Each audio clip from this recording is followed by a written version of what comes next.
So we're now moving into to a phase where banks are starting to think about operational continuity.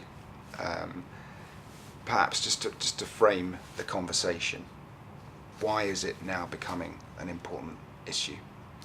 Well, it's one of the key themes coming out of the draft submissions that banks made during the course of last year.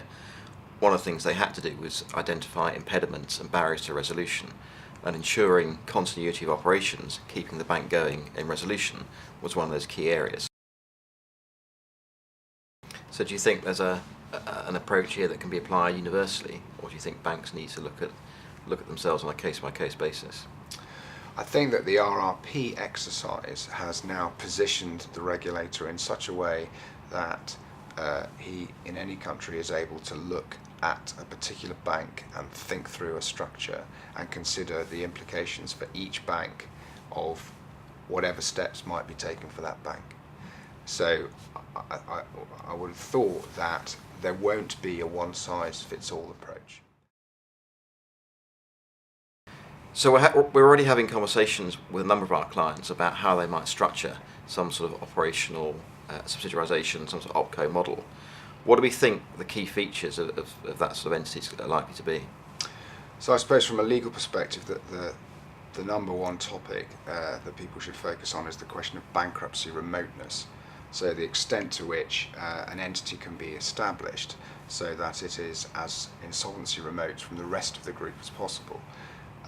And in many conversations with clients, obviously there's a fundamental question as to which law, which insolvency regime applies, and the extent to which this can actually be achieved. It's going to be relatively easy to put in place intra-group service contracts that will be resilient on resolution. The more difficult side of it is contracts with external third parties. And resolution authorities tend to have powers under their resolution regimes to prevent service providers from terminating contracts, but those will only have, or only like to have effect within the relevant jurisdiction. They're not going to have an effect on a cross-border basis, certainly outside Europe. And so one of the key aspects of it, as you say, is going to be putting in place amendments to those contracts to make sure those third-party contracts are going to be resilient in resolution as well. Although, I suppose we have seen in the RRP phase, there's been a lot of work with our clients looking at their contracts and doing sample reviews and looking at fairly substantial numbers, up to 1,000, 2,000 suppliers, key suppliers, to understand exactly what those contracts say. And I think it's fair to say that in conversations with regulators and the information that's been submitted, people have found that a large proportion of their contracts would survive resolution. Perhaps another key point that will need to be covered off is the question of regulatory control.